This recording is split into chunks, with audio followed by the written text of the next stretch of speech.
Exiled Belarus opposition leader Svetlana Tikhonovskaya has warned that her country risks becoming a consolation prize for Russia as the war in Ukraine drags on. Speaking in an interview, she said that Moscow could seek to tighten its grip on Belarus if it fails to achieve its goals in Ukraine.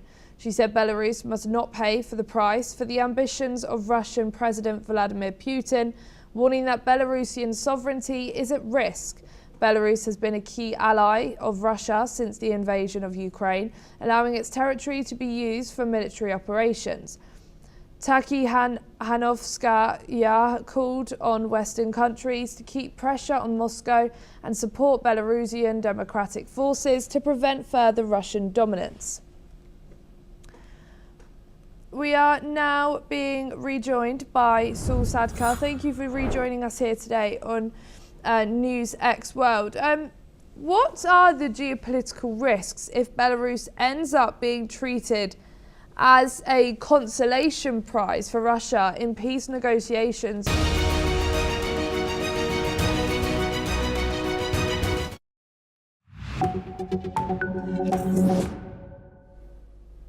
Hello and welcome. I'm Ellie Richardson and you are watching The World Report on NewsX World. Let's take a look at some of the top headlines of this hour. Iran offers to help facilitate dialogue between Afghanistan and Pakistan after Islamabad declares open war on the Taliban and launches airstrikes on Kabul following border clashes. Foreign Minister Abbas Araghchi says Tehran stands ready to assist talks to reduce tensions and promote cooperation between the two neighbours. Hillary Clinton tells a congressional panel she has no knowledge of Jeffrey Epstein's crimes and calls for President Donald Trump to testify under oath about his past association with the financier. She testifies behind closed doors as Bill Clinton prepares to appear after both agreed to comply with the subpoena from the Epstein investigation, while all deny wrongdoing. The United States and Iran make progress in talks over Tehran's nuclear program, Oman says, but the end hours of the negotiations without a breakthrough amid a massive US military build-up and a threat of possible strikes. Mediator Oman confirms both sides will resume discussions after capital-level consultations, with technical talks set for next week in Vienna following meetings in Switzerland. Ukrainian and US officials meet in Geneva for post-war reconstruction talks, despite a deadlock with Russia, as Kyiv seeks to finalise key settlement details at a trilateral meeting next month. Top negotiator Rustem Umerov says participants speak with President Vladimir Zelenskyy after the session, which follows a night of Russian attacks on Ukrainian infrastructure. Netflix says it will not raise its takeover offer for Warner Bros. Discovery effectively, ceding the media giant to a rival bid from Paramount Skydance. The stream company says the deal is no longer financially attractive after Warner Bros. Discovery's board declares Paramount Skydance's proposal superior under its existing merger terms. A US official says at least 2 Americans are on a speedboat fired upon by Cuba's Coast Guard, leaving 1 dead and another injured off the island's northeastern coast. 4 people are killed and 11 wounded in Wednesday's incident. Officials say others on board include a US visa holder and possible legal permanent residents. Denmark will hold a parliamentary election on March the 24th, Prime Minister Mette Frederiksen announces, amid a surge in support over her stance against US pressure on Greenland. Frederiksen has rallied European leaders against President Donald Trump's renewed interest in annexing the Arctic island, with polls suggesting the dispute boosts her popularity despite domestic costs of living concerns. Britain's ruling Labour Party loses a key Manchester by-election to the left-wing Greens, with official results dealing a fresh blow to Prime Minister Keir Starmer. Green candidate Hannah Spencer wins in Gorton and Denton with nearly 15,000 votes, as Labour falls to third place behind Reform UK in one of its traditional strongholds. And for your top stories this hour, Pakistan's military spokesperson Ahmed Sharif Chowdhury has provided critical updates on the ongoing airstrikes against Afghanistan. So far, Pakistan claims that 274 Taliban fighters and Quja members have been killed, with over 400 injured. Meanwhile, 73 Taliban posts along the Pakistan-Afghanistan border have been completely destroyed and 18 posts have been captured. Furthermore, Pakistan reports the destruction of 115 tanks, armoured vehicles and artillery pieces. The airstrikes targeted key Taliban locations, including defensive installations and sites supporting terrorist organisations. Targets were struck at 22 locations across Kabul, Kandahar, Paktia, Nangarhar, Ghost and Paktika. Regardless of the casualties on both sides, Pakistan has vowed to continue its military actions, warning of further escalation. International calls for diplomacy continue, with the UN urging both sides to protect civilians and resolve the conflict peacefully. We are now being joined by retired Major General Gigi Davidi, who is a war veteran and professor and in international relations and strategic studies, joining us from New Delhi. Thank you so much for joining us here today on NewsX World. Thank you. What strategic or tactical advantages might the use of small basic drones provide insurgent forces like the Taliban, and how does this influence Pakistan's military's response? Well, Ali, first and foremost, I think the escalation of conflict is marked because, as Pakistan government has stated, that they are in all-out war. Second point is that these conflict on the ground is restricted to the border areas, whereas the airstrikes are being used by Pakistan deeper inside, as deep as Kabul or Khost or Paktia. Now, two sides we need to figure out as to how two sides are disposed. As far as Pakistan is concerned, it has a formidable army, it has a very formidable air force, also it has armored corps, armored vehicles. So therefore, as far as equipment is concerned, Pakistan is very heavily armed. On the other side, as far as Taliban are concerned, they are basically armed with small arm weapons. They don't have very sophisticated heavy weapon system. They don't have air force. So the strategy by the both sides is different, as also tactical operation. Pakistan is using all its firepower, its air force to strike deep, and also preponderance of artillery and other systems. As far as Taliban are concerned, they are more adept at the ground operations. Means they can operate in small teams, and they are very good at small arms, and they have only rudimentary, drones or such like systems. So these two sides are now, this is how they are faced. So this is how the exactly ground situation is figuring out. But I like to exercise a word of caution, because Pakistan army is known to be inflating its claims, and also its credibility is big question mark. But as far as ground operations are concerned, the tactical operations are concerned, you will see in time to come, Taliban will definitely have an upper hand. And let's not forget history. Taliban has, Afghans have defeated British in the 19th century. They also defeated Soviet Union in the late in 1980s, and also the latest American also had to take to heels in 2021 when they exited Afghanistan. So I don't think Pakistan army should underestimate the Taliban, because they are well-known fighters, especially when it comes to tactical operation. But I think the escalation is actually gaining ground, and both sides are going to be at each other's neck, but using different tactics, because they are armed differently, and their potential is different. Ali. And with Islamabad asserting that up to 274 Taliban fighters have been killed, while Kabul offers differing narratives, how should international observers assess the reliability of casualty figures in this conflict? Well, Ali, I stated in the beginning the Pakistan army has very low credibility, and they always tend to overclaim, and they always tend to underplay their own casualties. So therefore, I don't think we need to take the word as if on the face value. But nonetheless, of course, Taliban would have suffered casualties because, as I said, that Pakistan army has a preponderance of the artillery, rocket system, air force. But at the same time, I'm sure Pakistan also would have suffered heavily because the Taliban believe in the close combat and the close warfare using small arms and of course rudimentary systems.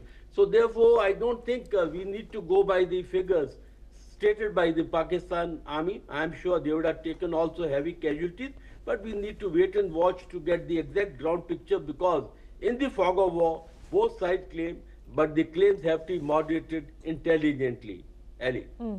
Thank you, retired General Gigi Davidi, but please don't go too far as we'll be back with you shortly. We are coming at you with some breaking news right now. The US mission to Afghanistan issued a security alert following airstrikes launched by Pakistan on Kabul, Paktia and Gandhar provinces on February the 27th, 2026. Pakistani aircraft remained in Afghan airspace throughout the morning, reportedly continuing their search for targets. The airstrikes come amid ongoing clashes along the Afghanistan-Pakistan border, which has led to the closure of major border crossings. The US government has reiterated its level 4 travel advisory for Afghanistan, which warns against travel due to civil unrest, terrorism and kidnapping. The US Embassy in Kabul has not resumed operations since being suspended in 2021. Additionally, the US government is unable to provide consular services to American citizens in the country. We are now being rejoined by retired Major General Gigi Davidi. Thank you so much for joining us back here on NewsX World and for this breaking story. What are the broader implications of Pakistan conducting sustained airstrikes inside Afghan airspace, including near Kabul, for regional stability and norms against cross-border military action? Well, the implications are far and wide. First and foremost, they are carrying out these strikes deep inside Afghanistan, and Afghanistan has a major disadvantage that it doesn't have the air force or the air defense capability. But the point is that there are two things which will happen straight away. First and foremost, the air strikes are causing more civilian casualties rather than the military casualties or the casualty to the Afghanistan forces. So therefore, the collateral damage is going to be heavy and the civilian casualties are going to be enormous. And this is one facet, that is the human lives. Most of these lives of civilians will be lost. And the second point is that because they are using preponderance of force, overwhelming force, the Taliban will be, of course, reacting. And they will resort to the close ground operations and even the operation by the guerrilla forces, because after all, they have a TTP, that is Tariq-e-Taliban Pakistan, they have the fighters, and they'll be resorting to the proxy warfare or the hybrid warfare. So I think that Pakistan using preponderance of air force against the civilian is actually a violation of human rights, and Pakistan forces are known for that because they have a history of targeting the civilians and causing undue damage. But nonetheless, they have an advantage because Taliban doesn't have an air force or they don't have the air defense systems. So therefore, I think this is one-sided. But on the ground, Taliban will definitely give a very formative response, and this, I'm sure, will be known in time to come, because right at the moment it's very difficult to gauge out what exactly is happening. And the third point is, for the international community, it's time to step in, because what is happening here is just one-sided use of tremendous firepower and the air power against the unarmed civilians, which is absolutely not acceptable. And this is, I think, blatant violation of the human rights and civilians. Thank you so much, Gigi Davidi, for joining us here today on NewsX World. Thank you. French President Emmanuel Macron has expressed strong discontent after the European Union's decision to provisionally apply its trade agreement with Mercosur countries. Listen in. Responsabilité vis-à-vis des citoyens européens et de leurs représentants qui n'ont pas été dûment respectés. En substance, pour la France, c'est une surprise et une mauvaise surprise. Et pour le Parlement européen, c'est une mauvaise manière. En tout cas, pour ce qui nous concerne, nous serons vigilants et nous veillerons à ce que nous avons durement négocié durant... The deal involving Argentina, Brazil, Paraguay and Uruguay has sparked significant opposition, particularly from France's agricultural sector. French Agriculture Minister has voiced regret over the move. Listen in. Je viens d'apprendre la décision que la présidente de la Commission a prise concernant l'application provisoire de l'accord avec les pays du Mercosur. C'est une décision évidemment que je regrette. J'avais eu l'occasion de dire lorsque le Parlement européen a décidé de saisir la Cour de justice de l'Union européenne que l'application provisoire de l'accord serait très préjudiciable au regard du fonctionnement de nos institutions et surtout de l'esprit de nos institutions européennes. Donc la décision de l'application provisoire est prise. Je la regrette. Je pense que ça n'est pas conforme au respect qui aurait dû prévaloir de la décision du Parlement. The European Commission's President Ursula von der Leyen confirmed the decision after Uruguay and Argentina ratified the agreement, which sets the stage for its provisional application, despite ongoing objections. Listen in to what the European Commission President said. Therefore, over the last weeks, I have discussed this intensively with Member States and with members of the European Parliament. On that basis, the Commission will now proceed with provisional application. Provisional application is, by its nature, provisional. It is right there in the name. In line with the EU treaties, the agreement can only be fully concluded once the European Parliament has given its consent. We are now being joined by Mark Sutherland, who is a geopolitical commentator joining us from London. Thank you so much for joining us here today on NewsX World, Mark. Ellie, good to be with you. How significant is the backlash from agricultural sectors such as French farmers concerned about cheap imports from the bloc in shaping Macron's stance on this deal, calling it a bad surprise? As you know, I love history. History is always important when we look at things geopolitically. The French attitude to our application, UK's application to join the then common market was refused twice. We then went into it in '73, and the reason being is because it was about protecting French agricultural policy, and once that had been firmed up, then we were accepted in. So if you look at, I am not surprised by this. I'm also not surprised by the fact that there had been a judicial review, that von der Leyen had then said, okay, but of course, in regard to the management of the EU, this is not something that they would then want to go along with, because they had been negotiating the Mercosur deal for 27 years. The French will be concerned because they want to protect their industry in regard to imports. The Mercosur deal then opens up trade deals with I think maybe 700 million people in this regard. It's about then, will other imports be cheaper? What is the standard of those, etc.? So this has been ratified by Argentina, but Uruguay, they've been looking at that in regard to legally for them as well. But it's always about protecting the French common agricultural policy all the time, hence their attitude, Ellie. Thank you, Mark. Please don't go too far, as I will be joining back with you very shortly. Hungary's Prime Minister Viktor Orban has announced the formation of a joint Hungarian-Slovak committee to investigate the state of the Druzhba oil pipeline. Orban called on Ukraine's President Vladimir Zelenskyy to allow Hungarian and Slovak inspectors assess the pipeline and restart oil flow. Orban accused Zelenskyy of imposing an oil blockade affecting both Hungary and Slovakia.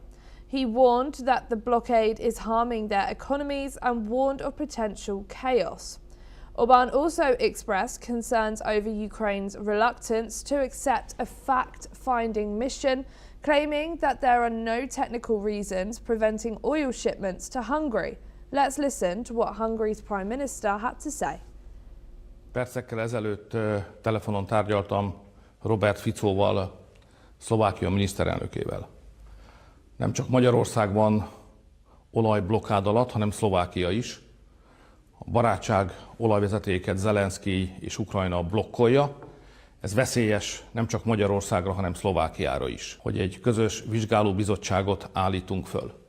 És ennek a vizsgálóbizottságnak az lesz a feladata, hogy kimenjen a helyszínre, és meggyőződjön saját szemével a valóságról. Ezért felszólítom Zelenskyy elnök urat, hogy ezt a vizsgálóbizottságot engedje be, és biztosítsa a munkájához szükséges feltételeket.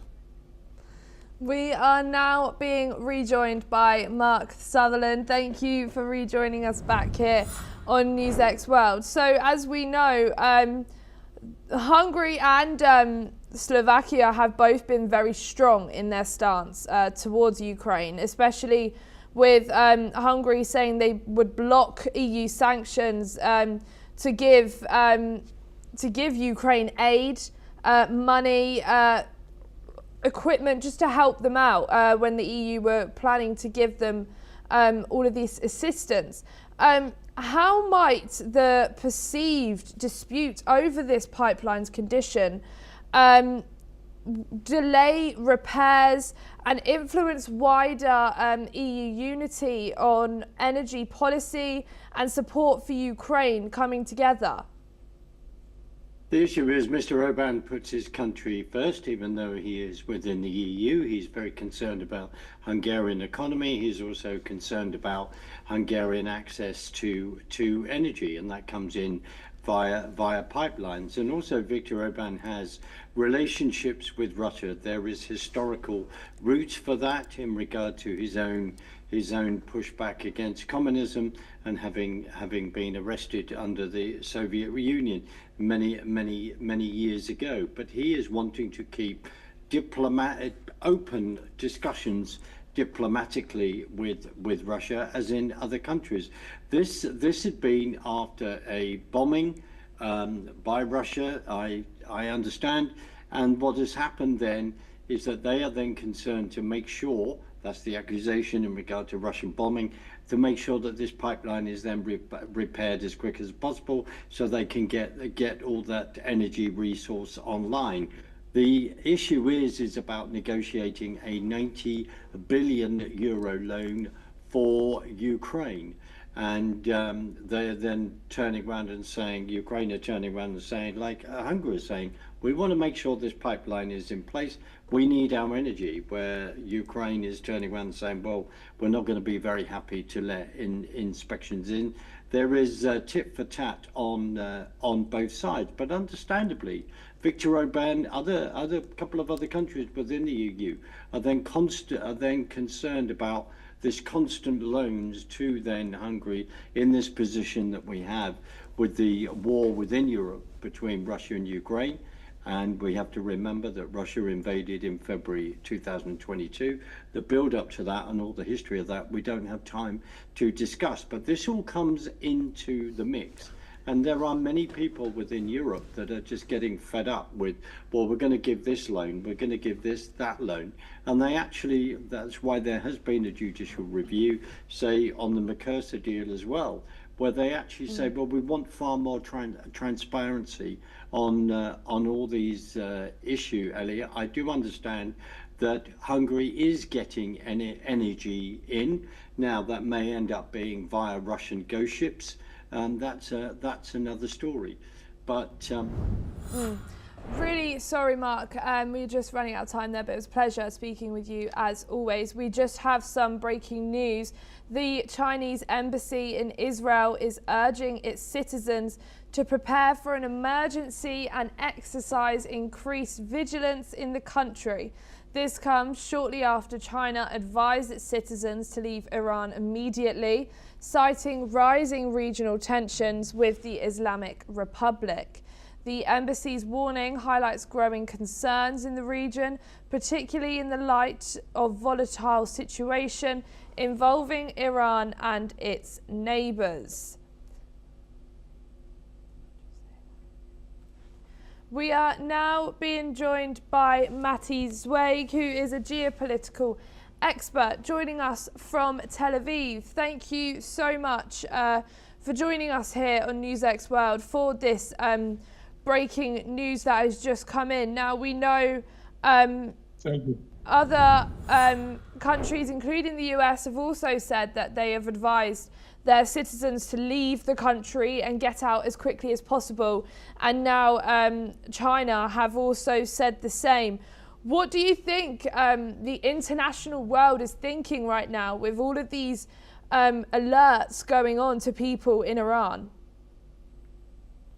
Well, in the last 3 or 4 weeks, we have seen two different paths and dynamics in the area. One is the completion of the readiness of all the American army in all their bases and in the seas and in the Mediterranean Sea and in every place that is surrounding Iran, in order to complete a full readiness in case that the negotiations are going down and they are going to open partially or full war against Iran for all the things that we know, that is an oppressive country that is killing dozens of thousands of their own people, and also trying to get nuclear capabilities that are going to threaten first Israel and then a lot of countries in the area, even in Europe. I don't know if they can get the US, but Europe, of course, they can get it. And with all their missiles, precise missiles, etc., that they are trying to get them off the table in these conversations. But this is one dynamic. The other dynamic is that the world is seeing that there are negotiations, and if they are going to fail, something is going to start. So it's not only today about the Chinese. In the last 2 weeks, several countries from Europe, Germany, Serbia, United States, Australia, they are evacuating unnecessary people from their embassies, like, you know, the people that are around, the families of the diplomats, etc. Not only from Israel, also from Lebanon, also from Iran itself, like Chinese said. So everyone wants to be completely in readiness to get some kind of development if it's going to be open, partial or full war. Also in Israel, we don't have precise instructions in order not to put nervous all parts, but many mayors and different authorities in different cities are given secretly or not secretly instructions to be in fully readiness with the shelters open and clean if it's going to happen something. The same with the Chinese, as you asked, but this is part for the readiness of all the actors involved in this. Thank you, Matti, but please don't go too far, as I'll be back with you very shortly. The United States is offering embassy consular services in an Israeli settlement in the occupied West Bank for the first time, marking a notable shift in diplomatic practice. The US embassy in Jerusalem confirmed it provided passport assistance to American citizens in the settlement of Efrat, with plans for similar outreach in Beitar Illit and other locations. Historically, US consular services in the West Bank were provided in Palestinian cities such as Ramallah, but this is the first instance of official services inside an Israeli settlement, areas considered illegal under international law by the most of the world. Officials say the move is aimed at reaching Americans living in these communities. The decision has reignited controversy over Washington's stance on the West Bank and the broader Israeli-Palestinian dispute, especially against the backdrop of rising tensions and violence since the Gaza conflict began. Critics argue the step would be viewed as tacit support for settlement expansion, a key sticking point in peace efforts. We're now being rejoined by Matti. Thank you, Matti, for joining with us today and staying with us. How are different stakeholders, including the Israeli government, the Palestinian Authority and international legal experts, interpreting this move? What are the implications for US credibility in mediating the conflict?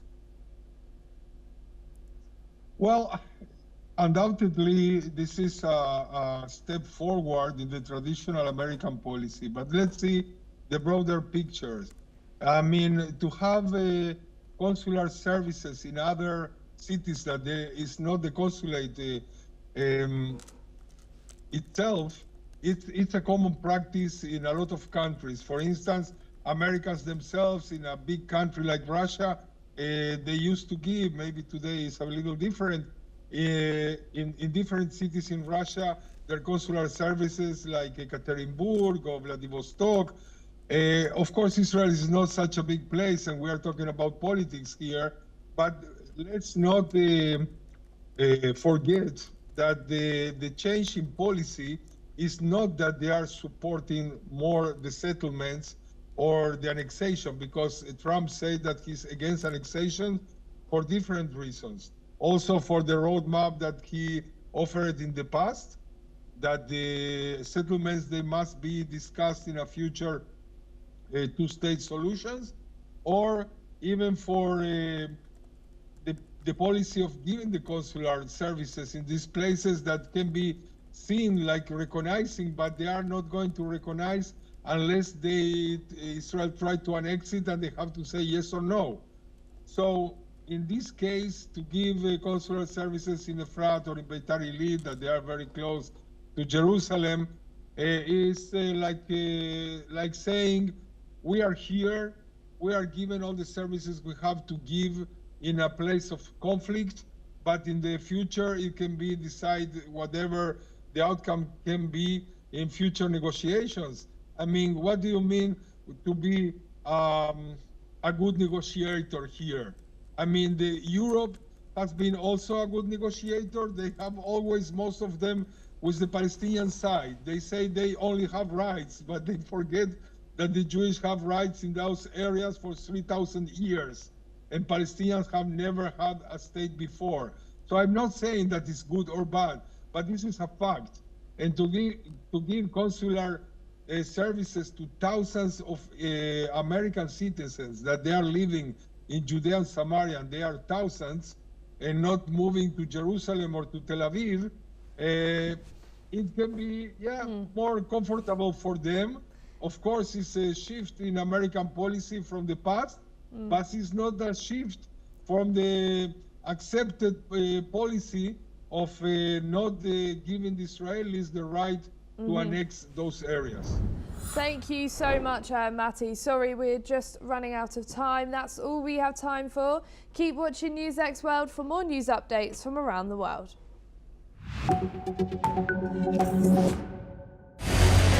What we can do as the